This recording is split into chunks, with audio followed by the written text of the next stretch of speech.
Okay, a little bit different since we're not working with makeup today. Instead, we are working with, I'm going to call it a prosthetic.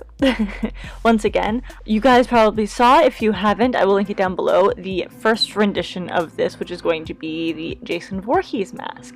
This is a little bit different. This is going to be basically the extent of the Chatterer, which is a character from Hellraiser, which, if you guys are unaware, is a 1987 horror classic from Clive Barker. This was extremely sexualized, extremely horror-driven, etc. But this is just going to be a rendition rather than makeup. It's obviously not going to look like it's your face because it's not going to be a prosthetic to that regard, but it is going to look pretty cool if I do say so myself, as you guys did see in the beginning clip. But for starting it off as Jason Voorhees one, and as you will see in the next one as well, as there is three parts to this, I'm going to call it a series, is I came in with liquid latex on top of my already put down clay, did a little bit of a layer of that, I think 1 to 2 layers, and then came in with the cotton balls, rolled those out, and basically did the exact same thing as I did with the Jason Voorhees mask, but instead I left a little bit of, I would say probably 3 to 4 inches in the middle of it, went completely around it, made a moat in the middle, and then continued on with liquid latex, just a ton of it. Like I said in the last video, I did go through quite a bit of this, but it was definitely worth it because I love how these guys turned out.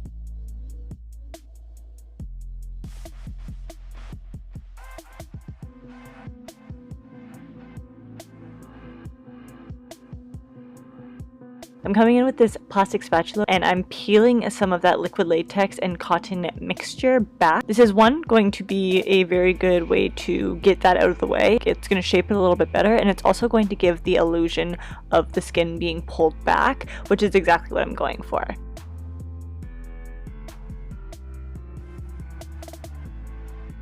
At this point of this creation, I had basically the base that I wanted to start out with, so from then on it was just building up from there.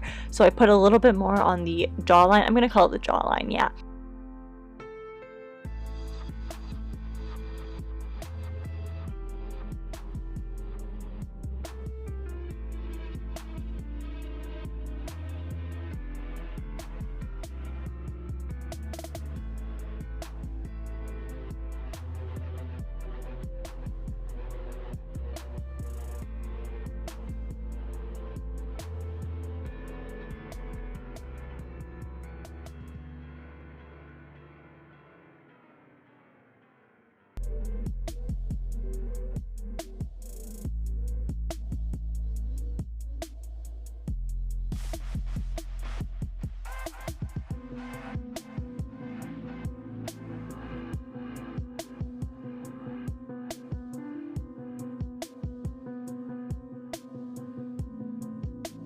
I also built up the top lip to better match the bottom lip because I've already built up the bottom lip so much with so many layers. I definitely wanted them to match up a little bit better, maybe not be completely symmetrical, but at least a little bit more so than what I already had.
I mostly built up the middle with the most amount of layers, but when I got to the sides of them, I definitely wanted to give it more texture, so I came in with pieces and pieces of the cotton.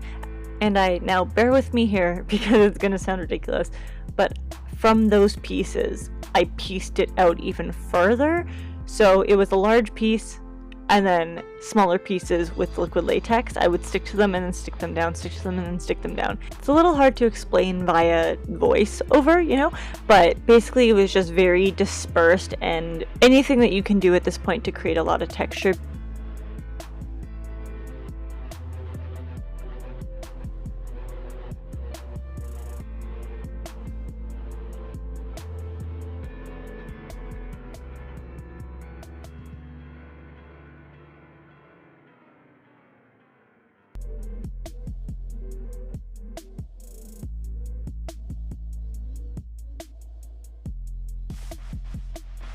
And again, taking that palette knife to further pull from the middle towards the outside to look like skin ripping. It's very graphic, I'm sorry. But welcome to Halloween. What did you guys expect?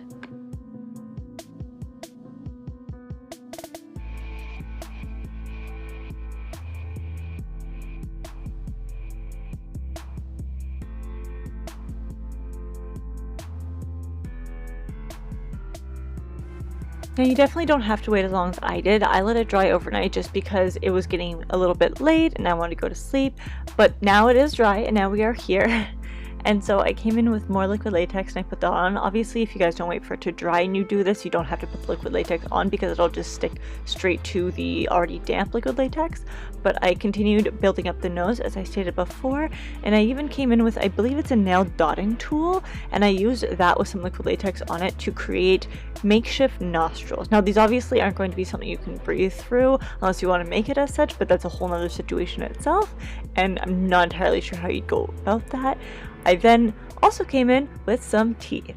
Now these teeth are made from, ready for this, Q-tips, the ends of the Q-tips. You can use cotton swabs if you don't want to get name brand, but I put some liquid latex down, added these onto them. I just cut them off from the Q-tips or the cotton swabs, and then I will actually be using those in another video in a couple days. Get ready for that one. And then I put some liquid latex over top of that to stick it down, and then continued on with the cotton over top of that. So it's just like a fake teeth sandwich, which sounds absolutely disgusting, but it definitely works out for this guy. As I find myself saying a lot throughout this Halloween series, the devil is in the details, to which these specific details, I used a very, very fine tip nail utensil, and I pushed all of the top layer down so it looked a little bit more blended together.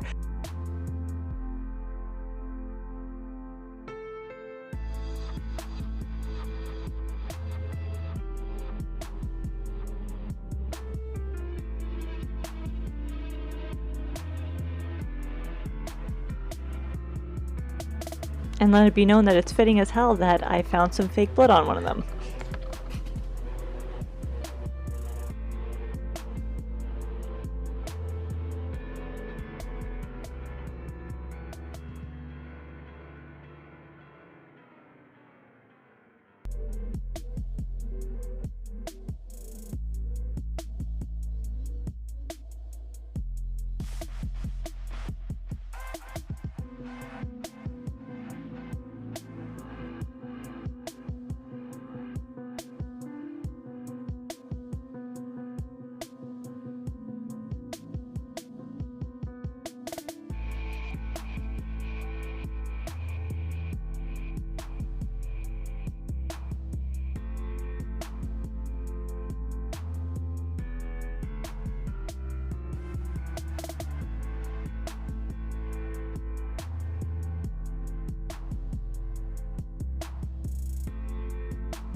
To add the effect of the skin being pulled back, I'm actually using embroidery thread in a skin tone color, even though it will later be painted anyways. It makes it a little bit easier. So I put down some liquid latex first to help it stick, marked to the size of how long I need the embroidery thread to be, and then placed it down and placed some more liquid latex over that, cut it down, and used bra clasps. Now I did try a couple different methods with this, one of them being to put a little bit of liquid latex on one side of the string, kind of just pulse it together with my finger so it sticks better, and then put it in one side of the bra clasp, take it into the other, and then again spin those together with the liquid latex once again, and it definitely worked out a lot better. Take a little bit of cotton, drench that in liquid latex, and then put that down so it looks like it has something to stick to that's kind of like the skin that's being pulled. Gnarly little representation, but again, perfect for the chatterer.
Time for a little close-up. And good night for the night. Now for the paint job, it is going to be obviously dependent on the project that you're making, but I used alcohol activated paints for this, which I found to be very easy to work with because it's going to be a lot harder for it to come off due to sweat, etc. Although this portion of it isn't going to be getting washed, I still wanted it to be able to deal with maybe if I was wearing in the rain or the snow or in the sun. I didn't want the color to, for one, fade, and again, to wash off or anything like that. So any water activated paints or cream paints would either wash off or crease, and I didn't want either of those options to be available to them.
Now I am grunging it up a little bit. For the Jason Voorhees mask, it was adding a darker tone brown to make it look a little bit more distressed and old, whereas this one, I want to add some depth to this one by adding a darker red or like a purpley tone into the nostrils and also onto the gums.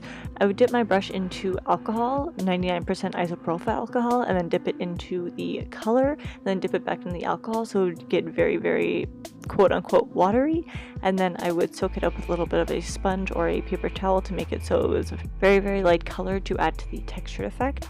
I didn't show this on camera, but I did want to mention that with all of these, I did use a glossy coat on top to, one, protect the color and also protect just the general integrity of it to make sure it's very water resistant and the color stays completely in place.